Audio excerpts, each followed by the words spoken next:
The broadcast is now starting. All attendees are in listen-only mode. Good morning, everyone. Welcome to our presentation of Risky Ingredients, a webinar hosted by Dr. Douglas Marshall, Chief Scientific Officer with Eurofins Microbiology. My name is Sarah Curran. I am with Eurofins Marketing, and I'll be here to take care of a few housekeeping items before we get started with the presentation.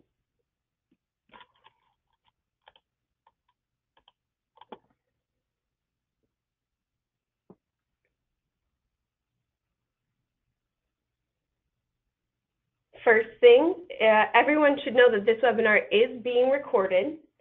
The recording will be available to everyone who is on the line right now and everyone who registered. In 1 to 2 days, a recording will also be sent to everyone who registered, as will the presentation slides. If there's time at the end of the presentation, we will do a live Q&A with Doug Marshall. If there's not time for Q&A, if we run up along the hour, we will record all of the questions that you guys submit during the presentation and respond to them via email following the presentation. To submit a question during this presentation, please use the question box in your GoToWebinar dashboard. It's very simple. You just expand the questions dashboard, type in your question, hit enter. That'll be stashed in a database for us along with your name and contact information, and we will get an answer to you in a timely fashion. With that, I will hand our presentation over now to Dr. Doug Marshall, our Chief Scientific Officer with Eurofins Microbiology. Doug? Thank you, Sarah. I appreciate everyone's interest in the topic of today's webinar, and hopefully this next hour will go quickly and you'll have a bit of enlightenment on how to understand a management practice for risky ingredients in your products or your process. So for those of you unfamiliar with Eurofins, we have a very simple mission, and that's to improve the health and safety of consumers worldwide. In most of the markets that Eurofins participates in, we are the #1 market shareholder in those markets.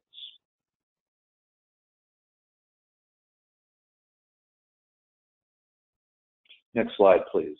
Okay, there we go. Our primary service areas in food are contaminants testing, nutrition testing, authenticity testing, microbiology testing, and DNA testing. We also offer services such as educational programs that you're participating in now, but also include auditing, training, and consulting.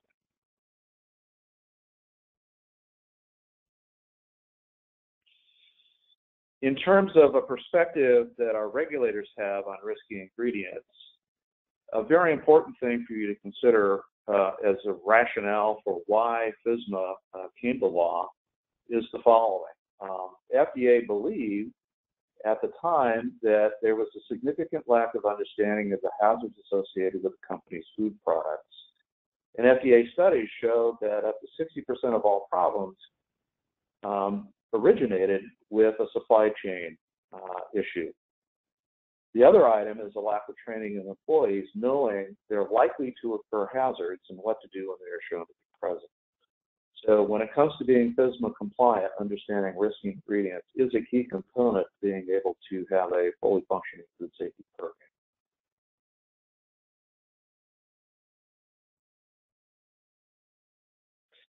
I want to get into defining exactly what risk means because many people have different opinions on what risky behavior is.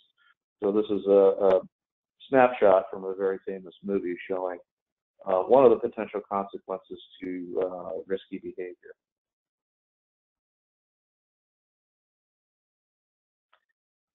So if you look at Webster's dictionary definition, or if you're in the wiki, you can also pull this up there too. Risk is defined as the possibility of loss or injury, and you can contemplate what that means in terms of a food manufacturer's risk. And it also involves the degree of probability of such loss. So you could have something that is highly risky, but if it's infrequent, that plays into how you're considering the risks that might be associated with that ingredient. And here are a couple of other ways to contextualize the definition of risk. We feel that this product presents a significant risk to public health. And there are some other synonyms that might also be thrown around there. Obviously, when you're talking about HACCP, hazard analysis, the first thing you should be doing is assessing the risk of all the ingredients that are associated with manufacturing of that product. But some other things could be menace, peril, pitfall, danger, threat, or trouble. None of these obviously are healthy things for a food manufacturer to contemplate. So that determines what the food safety risk. Let's talk about business risk, because some of these may not be so obvious, but are important things for you to contemplate just in terms of your day-to-day handling of your business practices. So you could have accidental or incidental contamination versus intentional contamination. Which of those is riskier? That's for you to decide. There's economically motivated fraud as a business risk, because you certainly wouldn't want your product to be splattered all over headlines being associated with an economic fraud incident. You could have ingredient risk associated with doing business with a sole source ingredient supplier. So you're putting significant business risk in the ability of that supplier to continue to provide you with products that are meeting your risk profile of acceptance. Another thing that is of growing concern, it's not necessarily food safety risk, but these are what I call the anti-everything campaigns. So there are significant consumer advocacy groups out there that are actively looking for targets to be able to promote their particular agenda. So we have campaigns that are out there against GMOs, against gluten, against sugar, against carbs, hormones, and so forth. So the risk that you're taking that an ingredient supplier is going to be nailed in one of these campaigns might be significant and force you to consider how well to better manage that risk.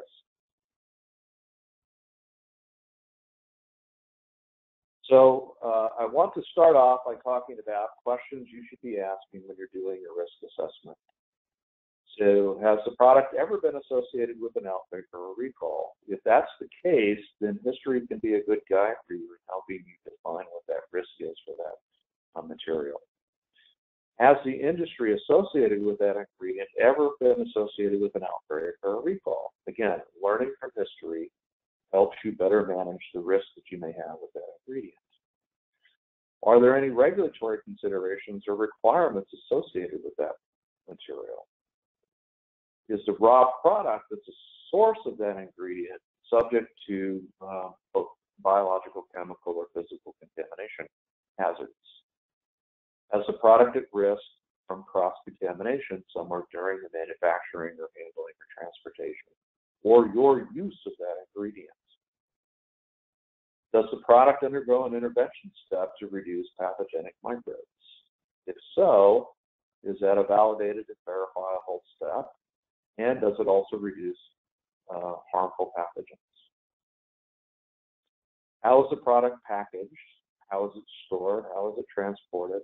All of those things that are relevant to after manufacturing risk are important for you to consider. And then is the facility environment a source of contamination with either spoilage organisms, pathogens, or allergens?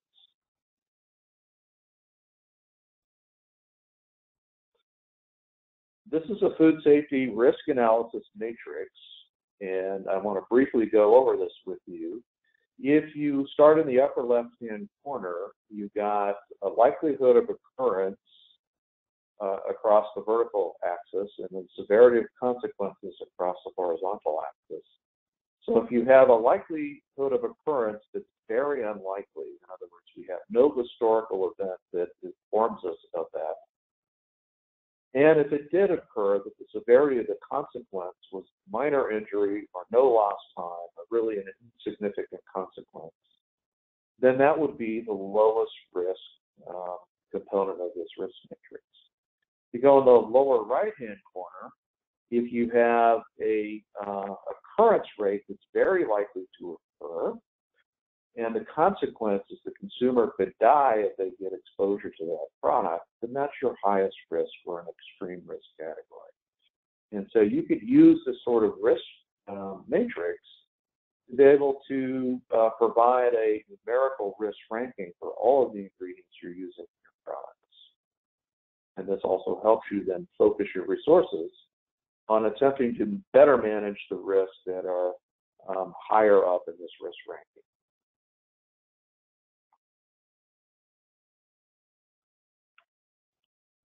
We can also learn from risk assessment activities that are being undertaken by regulatory agencies. So when you look at FDA's website, you can find formal risk assessment activities under the following category.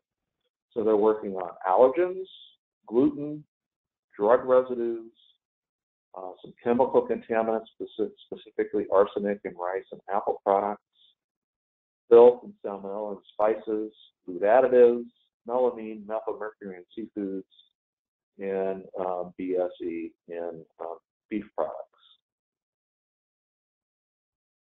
So obviously, if you're sourcing ingredients that have potential to have any of these there, I would encourage you to look at FDA's opinion on how to better manage those risks.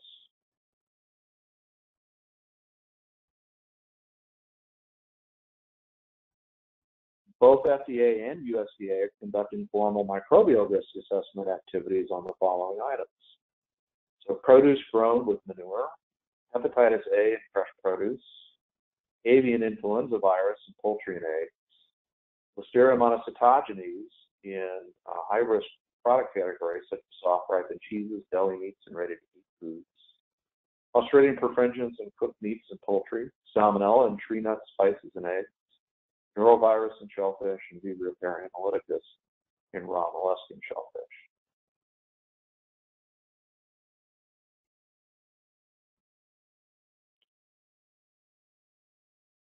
USDA has also, as well as FDA, have published a formal risk assessment for Listeria monocytogenes. Now, this is several years old, but there is a formal risk ranking of all these kinds of food products. So if you have ingredients going into these food products and they are subject to Listeria monocytogenes contamination, then that will help you understand how to risk rank that particular pathogen in these kind of product categories.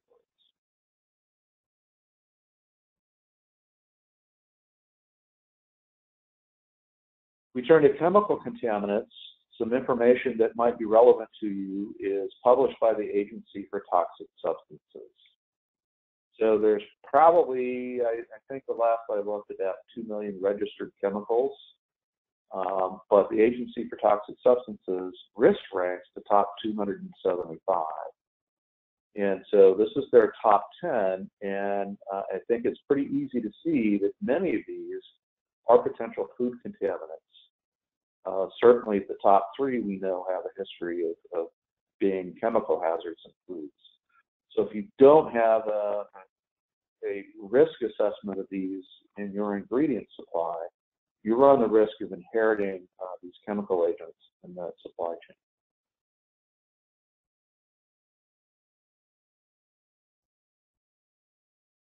Then we have California Proposition 65, and here's the warning statement that if you have an ingredient that is on their list of verboten chemicals, you must declare this on your label. And it simply says, this product contains a chemical known by the state of California to cause cancer and birth defects or other reproductive harm.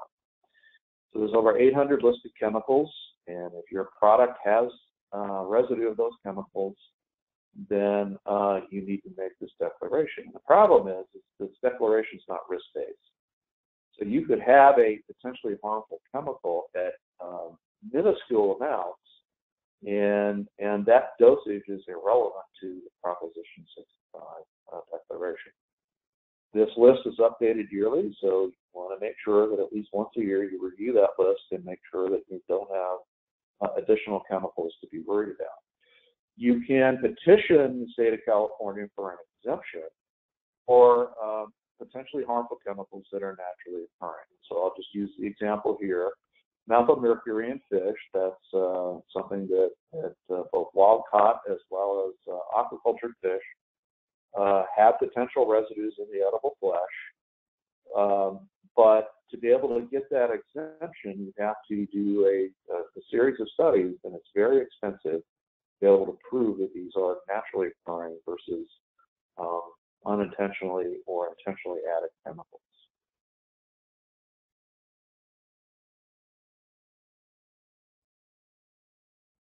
So these are some of the more recent problem children that our customers are having, being compliant with Proposition 65.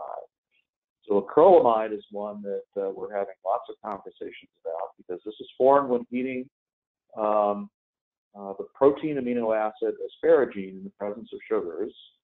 So you can form acrylamide as part of that heating process. You can also get this form when oxidized fats are heated, such as in frying oils. So the kinds of products that will have acrylamide bubbles that are measurable include things like breads, chips, French fries, cookies, crackers, cereals, cocoa, coffee, and dehydrated soup mixes. So, one question to ask yourself is, are these naturally occurring? And according to Prop 65, they are formed due to processing, so they're added during processing. This is a lot of different product categories that are getting a lot of scrutiny for acrylamide. And we have things like lead, arsenic, and mercury. These are widely found in nature, so they are considered to be natural constituents of products, but they are considered Proposition 65 chemicals. So are more people going to be asking for exemptions due to the naturally occurring clause? And what kind of evidence do you need to be able to prove your case? Another one that's a frequent conversation is polyaromatic hydrocarbons, also are formed as a byproduct of processing. For example, when meats are charred during cooking.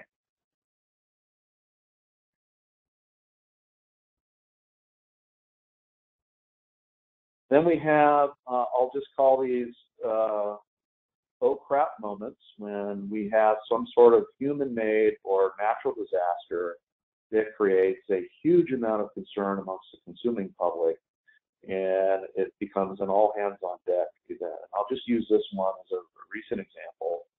So the Fukushima disaster that occurred in Japan as a consequence of an earthquake and tsunami that caused meltdowns of the reactor site in the Fukushima area. And there was this belief that all this radioactive waste that was being dumped in the Pacific Ocean was going to contaminate every seafood item in the entire ocean and would completely shut down the fisheries there. And in fact, there was cesium-137 that was released into that seawater in the region. But the vast majority of tests, unless you were harvesting directly near the Fukushima site, found no radiation levels that exceeded background radiation levels that were just normal in that seafood. So again, sometimes these events create huge risk profiles of ingredients, but eventually can be determined through testing not to be a serious problem.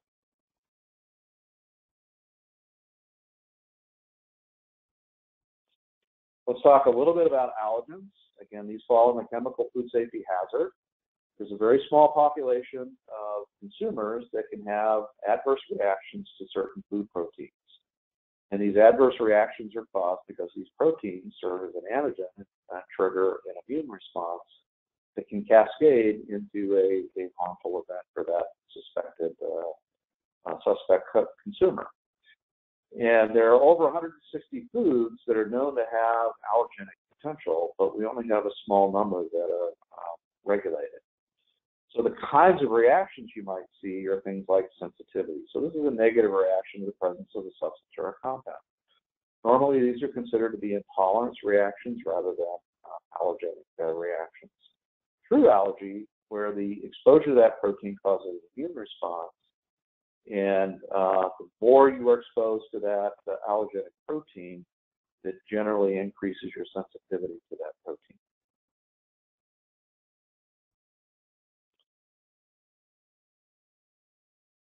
In severe cases, you can get a delayed response where 12 to 36 hours after exposing, you get typical food poisoning event. Could be nausea, vomiting, diarrhea can occur.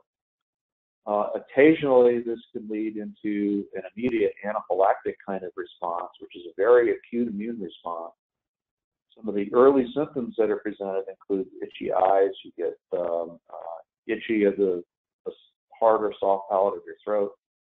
Your throat can swell, and you get closure, and you can die due to respiratory distress.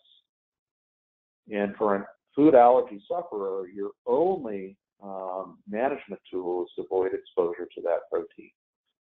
Therefore, from a food manufacturer's perspective, you need to declare the presence of that allergenic ingredient on your label so that food allergy sufferers can avoid consuming your product.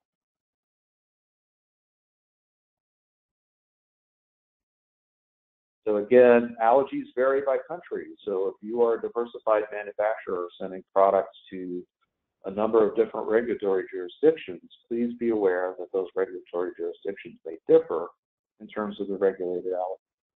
So in the United States, we have the Big Eight. Canada, they have the Big Eight plus sulfite sesame mustard.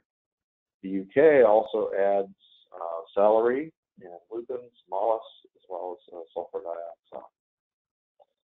So again, proper label declaration of each of these jurisdictions is one way to manage those ingredient risks. So some recent recall examples, I just want to throw these in because these are educational. So if you look at a company, so these were Nutty Infusions, which is a roasted cashew butter. There was evidence of Listeria monocytogenes after routine FDA inspection of the facility supplier. So the manufacturer was inheriting this as an ingredient supply.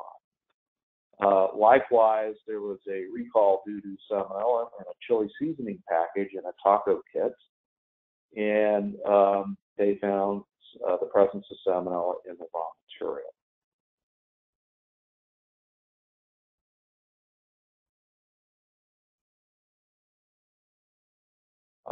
This one was interesting, and again, I'm not picking on individual companies here, using these as examples. So when you look on the manufacturer, this is a dog food product, and the marketing material says the following: we strive to only use meats that are free-range, pasture-raised, and always free of hormones and antibiotics. Our produce is 100% certified organic, and our substances are always pure, organic, and unrefined. No high-pressure processing, always 100% raw the way nature intended. We take great pride in our sourcing, using wonderful local farms and ranches. Just ask us and we'll tell you who they are. Well, routine testing by FDA of a 2-pound bag of this product revealed the presence of salmonella, and that was a recall event for this company. So their marketing said that this was the best product ever manufactured, yet if you're using raw meat product as an ingredient with no kill step, you would expect to find salmonella in that product.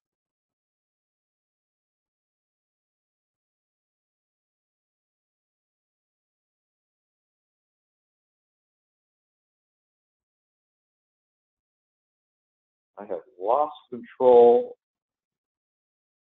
Okay, there we go. Thank you. Some other recent recalls, again, some other nut butters were recalled because of contamination with some interhemorrhagic strains of E. coli that were not 0157.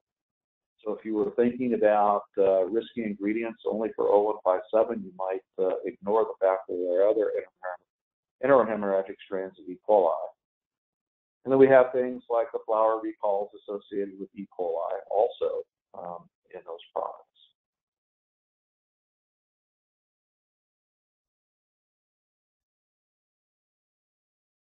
I'm going to show you a series of slides from one manufacturer that was associated with a series of nut recalls and an outbreak. So 483 is an inspection report issued by FDA when they go in and visit a facility. And so they highlight some of the food safety problems that were observed during those visits. And so in this particular one, there were 6 items of interest to me. almost every single one of these were GMP failures. So if you can just kind of quickly go through this, so there were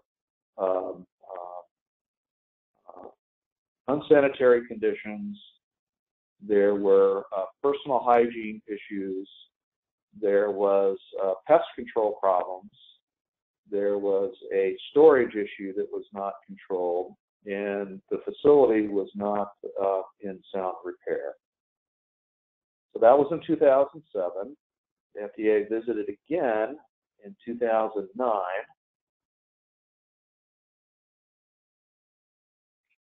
And found 5 of the same issues associated with GMPs. In 2010, they visited again and found almost identical problems. In 2011, they continued to find these problems. And if you're FDA, remember this is all pre-FSMA, FDA had a very difficult time managing these sorts of situations. And this was one of their justifications for FSMA, is giving them mandatory recall and the ability to do something more with companies. And so as a result of all these inspection reports, next slide, please. There was a multi-state outbreak associated with salmonella. There were at least 42 identified cases. There were over 240 products that this company recalled over that period, and some very well-known brands were associated as being part of that recall. And the sad fact is between 2009 and 2011, company testing found at least 11 salmonella contaminated lots with multiple serotypes of salmonella. And so you can follow the civil case of FDA against Sunland and the owner in the docket that's recorded there. So if you were one of the retailers or manufacturers using Sunland products, I would ask the question, given these 483s that are publicly available, why would you want to source your ingredients from this manufacturer, given that kind of history? Next, please. So FDA has been a ingredient supplier verification program, both for domestic suppliers as well as importer requirements, that requires that you as a manufacturer need to be doing some verification activity associated with those raw materials or those ingredients. The FDA now has enforcement authority, so that includes mandatory recalls and suspension of registration. And there's no tolerance for pork shopping, and the data generated to support the COAs must come from accredited laboratories. Next, please.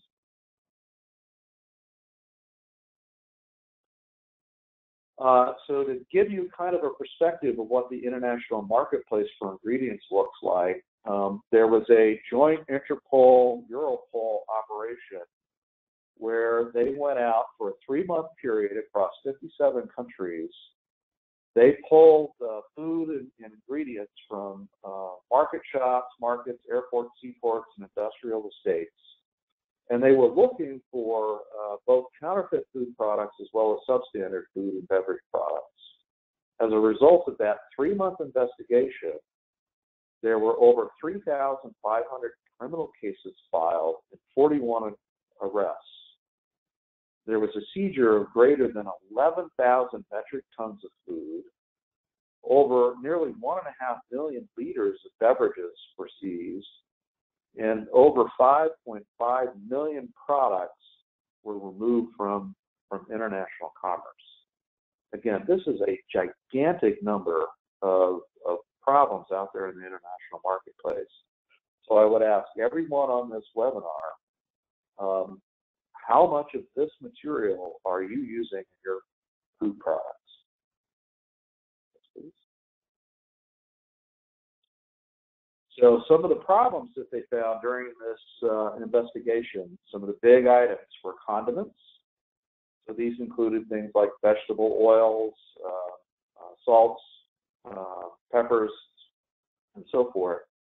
Much of this were economically adulterated, so they were substituting lower value food oils for higher value food oils. Fruits and vegetables, the major problem were things like additives such as copper sulfate to be able to fix the green color. For alcoholic beverages, they found several that had some problem ingredients such as propylene glycol. For seafoods, there was rampant species substitution identified. And then for sugar and sweets, there were, again, economic fraud agents that the crystals of some other kinds of materials were being cut into things like bulk sugar. And so in one case, they found fertilizer. And so that obviously is a chemical hazard. And about 20% of all these seizures did have a food safety implication. Next. So you as a manufacturer, you don't want to be in a situation where you're wondering, is this shipment of an ingredient going to give me issues or not? And so the way you deal with that is you have a vigorous ingredient supply chain control program. Next, please. So this is going to be part of your food safety plan. So in your hazard analysis, you should be doing a formal risk assessment of all your ingredients.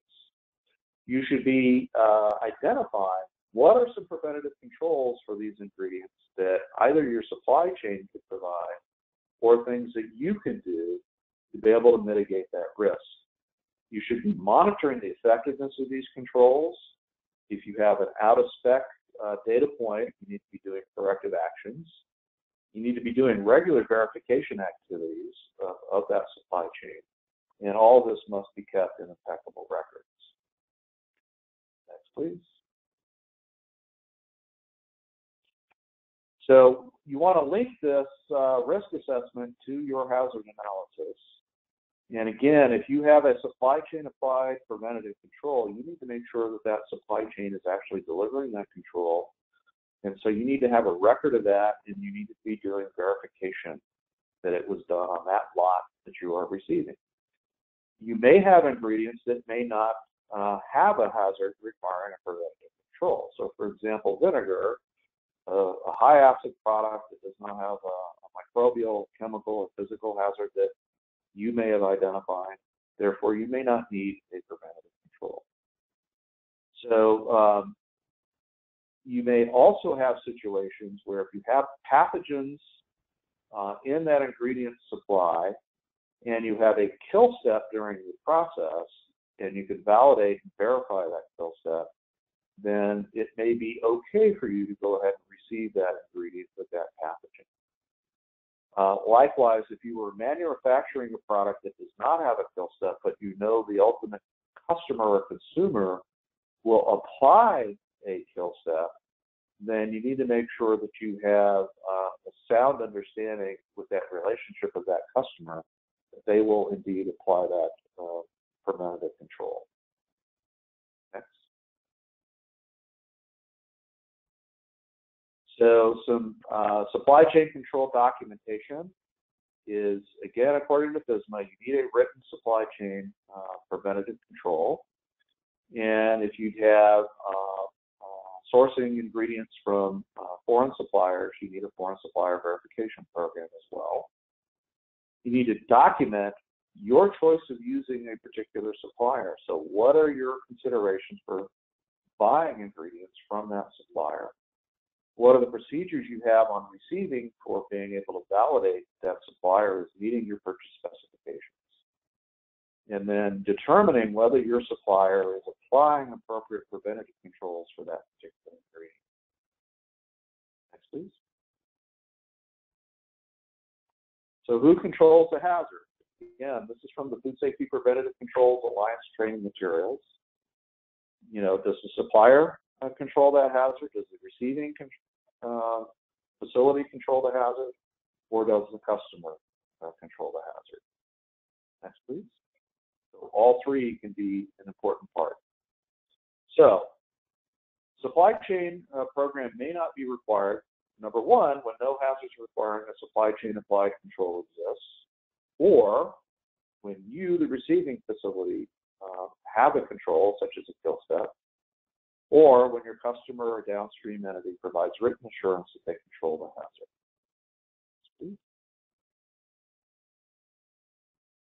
So these are some elements then in your supply chain program. Number one, you need to use approved suppliers.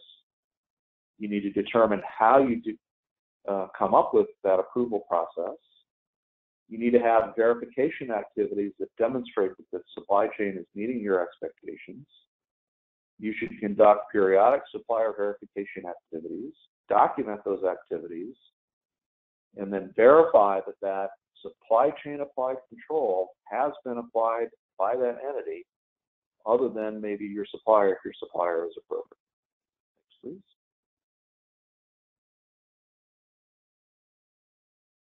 So when you are using your approved suppliers, again, the approval of receiving that material should be done prior to you receiving that ingredient. So you need to have a very good relationship with the chief financial officer and your purchasing department to make sure that the ingredients that you're buying are meeting your purchase specifications. Next, please. These are some verification activities that, again, should be done before using a supplier and then done periodically thereafter. So these activities can include an on-site audit. You could either use first, second, or third-party audits to be able to accomplish that. You can do sampling and testing. These can be done by the supplier as part of a COA that goes with that lot that you're receiving. Or you can do periodic testing to be able to verify the authenticity of those COAs. You can review the supplier's food safety records for that ingredient in that lot. And there could be other kinds of verification activities you can consider doing if they are applicable to your product or your process.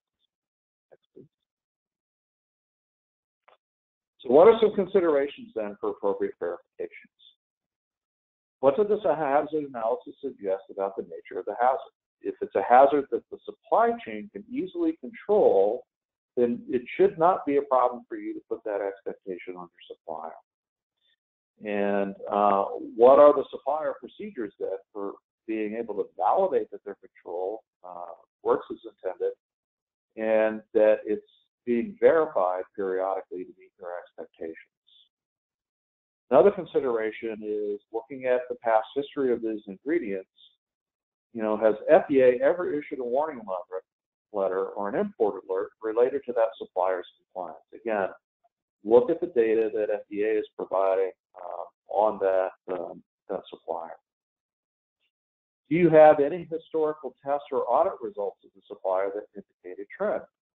That trend could be positive, in other words, the supplier is doing a great job, or it could be negative. If it's negative, you should be asking yourself whether or not you need to consider altering your relationship you have with that supplier. Obviously, we're not perfect. A supplier may have had an issue. What matters is what did the supplier do to mediate that problem? So look at their corrective actions and look at their recent history to see if that problem is under control. And then think about are the supplier's storage or transportation practices appropriate.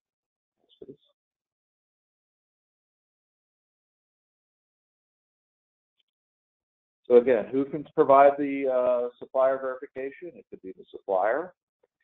It could be another entity, such as the broker, who is sourcing those ingredients for you. And obviously, it should be the receiving facility. And you know, what kinds of verification activities are you doing to ensure that that ingredient is meeting your expectations? Next, please. So when we talk about onset audit requirements, if you have serious risky ingredients that require supply chain and supply control, you do not want to inherit your supplier problems. So how do you reduce that from happening? Well, number one, you should at least have a documented on-site audit before using that material.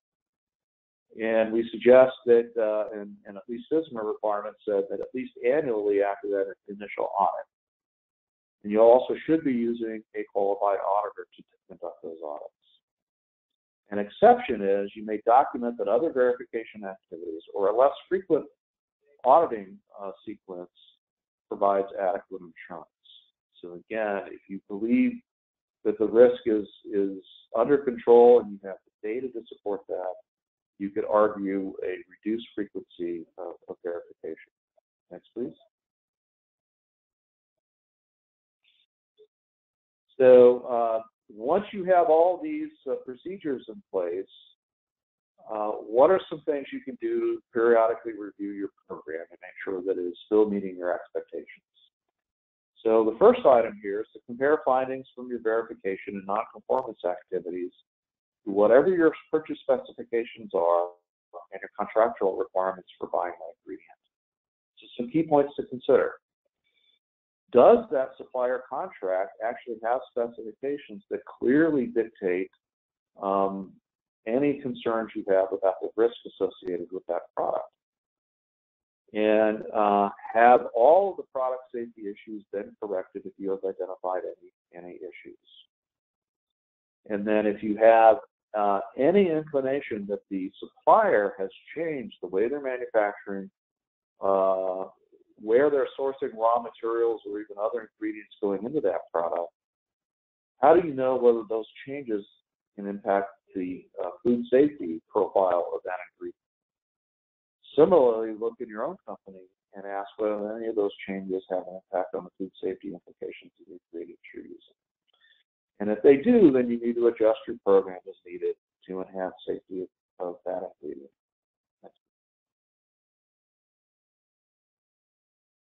If you find you have a non-conformance of a risky ingredient or any ingredient for that matter, these are some non-conformance actions you should contemplate doing. Number one, clearly identify what the issue is.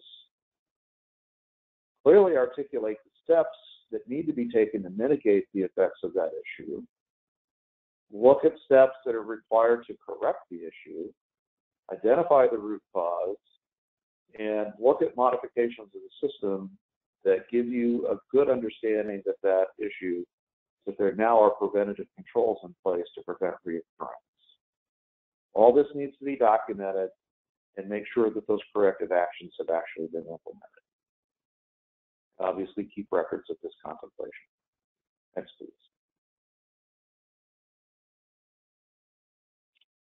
Sampling and testing. Obviously, I work for a testing laboratory, so I'm biased, but you should consider what these data points are going to tell you about the risk of that ingredient. So number one, who does the testing? It can be done by the supplier as part of a COA for that lot. It can be done by an outside lab. It can be done by you, the receiving facility. And if you have these data points, they need to be transmitted to you via certificate of analysis. Be aware that the performing laboratory really needs to be using methods that are fit for purpose. So if you're using an analytical method that is not fit for purpose, then that's going to impact the quality of the data and the reliability of that data because you're making purchase decisions based on those data points. You need to conduct relevant references on appropriate tests for different kinds of products. So I'll just give you an example here. An indicator microbial test may be more useful than a pathogen test to assess the effectiveness of overall control. So despite the fact that we rely frequently on end product pathogen tests, that may not tell the whole story because if the customer is doing a good job, the odds of you finding a contaminated sample are going to be very low. So in this case, I use coliforms as an example of sanitary controls in the manufacturing of dairy products. Next, please. So when you're doing sampling and testing verification, you need to identify what the raw material, the ingredient is. You need to articulate what tests are conducted, including the method used, the date in which the test was conducted on the report, what the results are, and it's a good idea to list corrective actions that you need to take in response to the detection of the hazard. and also identify the laboratory that was doing the testing. Please. Be aware that there is the potential for conflict of interest when it comes to verification testing. And I just want to run through these quickly for you to consider before we finish up. Number one, does company management have a conflict of interest in the testing program? And are there protocols in place to mitigate such conflict? So a conflict of interest could be that if I've got an in-house testing lab, I want to make sure that I have control over that test data. And part of that control could be making sure that we never have a data point that says our product is out of spec. So that obviously is a conflict of interest. Second item here is our laboratory employees trained in ethical behavior regarding things like proper sample collection, proper implementation of testing, and proper reporting. Does the laboratory have written non-conformance policies? And are there any undue influences that impact the integrity of test data? And lastly, it's not uncommon for poor methods to be used to generate data points because that gives the ingredient supplier better data. So make sure that the methods that are being used are temporary methods and are fit for purpose. Next, please. So when we talk about test methods, one way for you to consider the faith and value of those test data is to answer these questions. Is the laboratory conducting the testing accredited to perform those tests? Can lab personnel describe and perform the methods? Is the lab capable of performing sample preparation? Are the methods validated by an independent third party? And are the methods that are being used validated for the matrices of interest? And if not, then the laboratory needs to justify and validate any non-standard methods.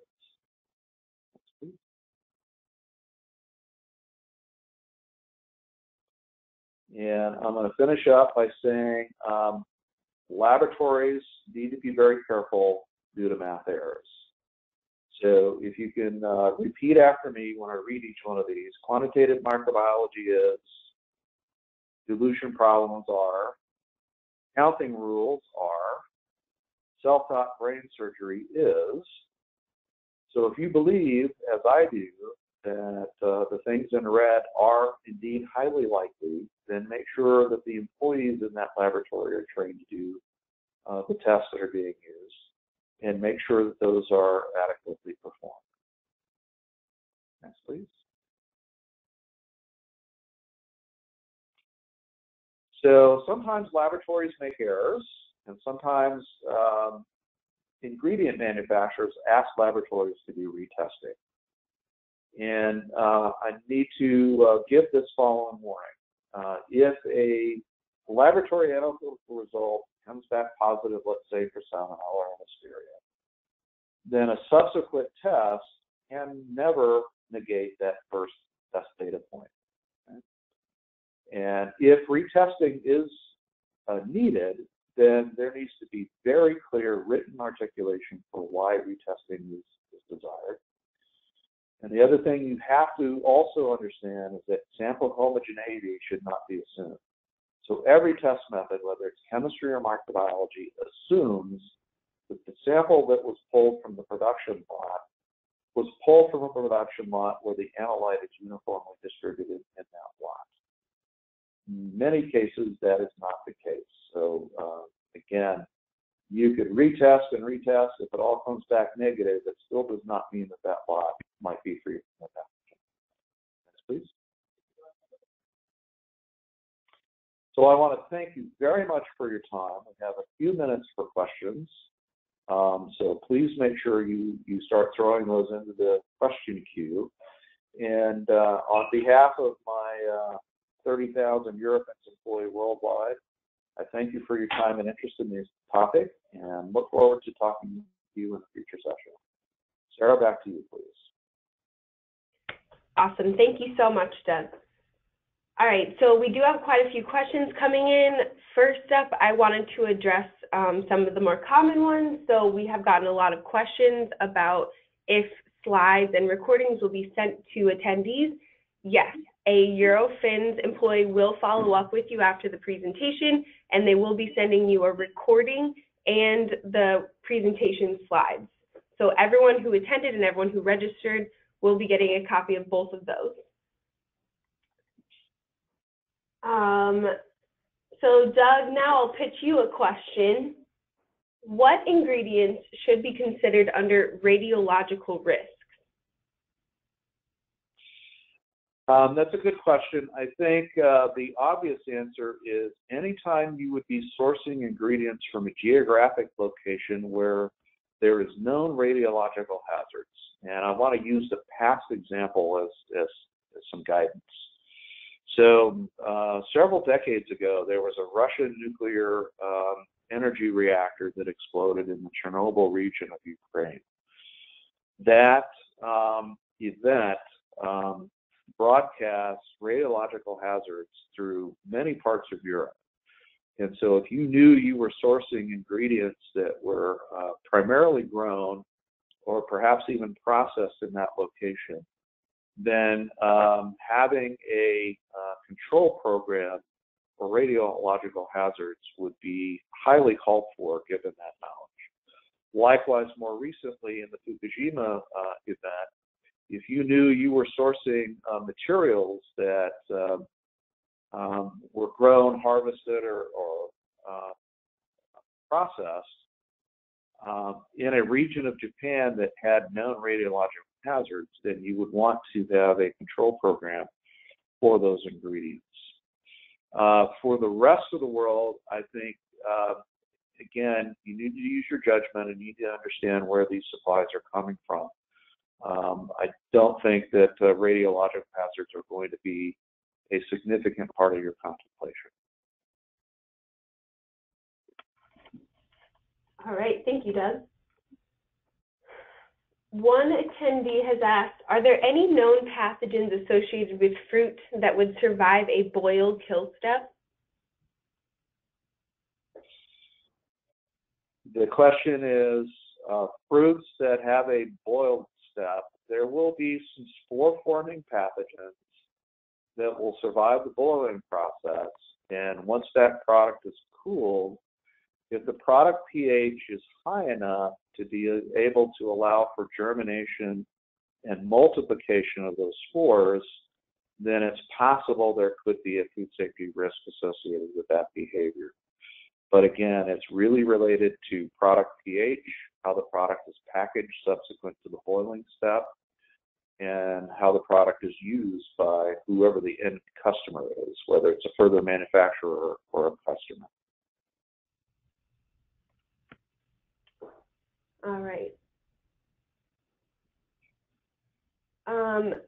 Another attendee, Ed, has asked, if you're a wholesaler, everything is imported, but everything is handled by a broker who really only does the importing paperwork, then is the wholesaler responsible for getting all of this information directly from numerous overseas suppliers?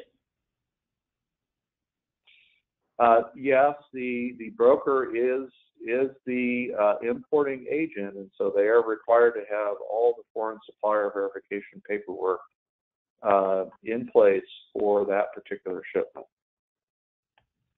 And for many brokers, this is a management nightmare.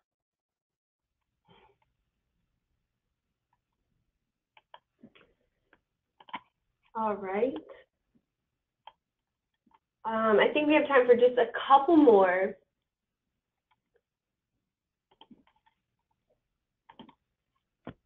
Someone has asked, how do you transfer responsibility of a potential presumptive pathogens test back to supply chain? Well, I think it really depends on, I'm assuming by I have to make this assumption by the nature of the question, that the receiving company did the test and found a presumptive positive, and they are trying to assess the relationship they have with that supplier on how to manage that data point.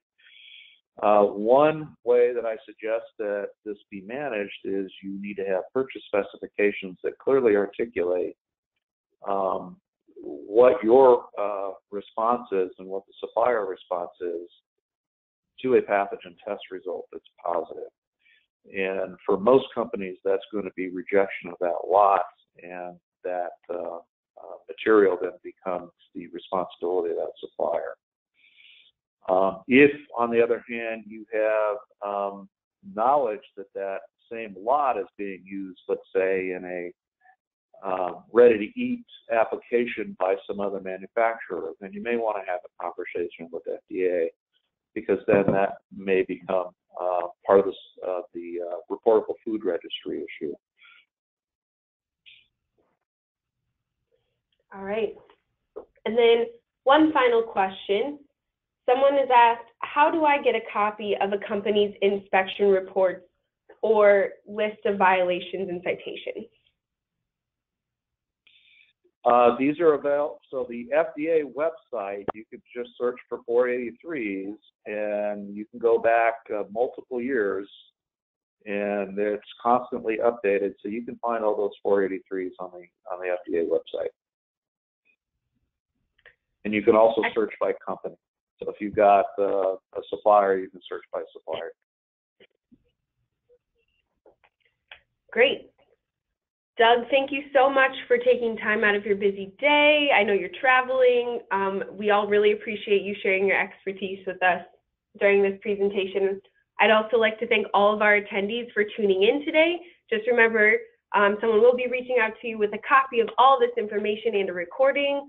And with that, I will wrap up our presentation. Thank you, everyone.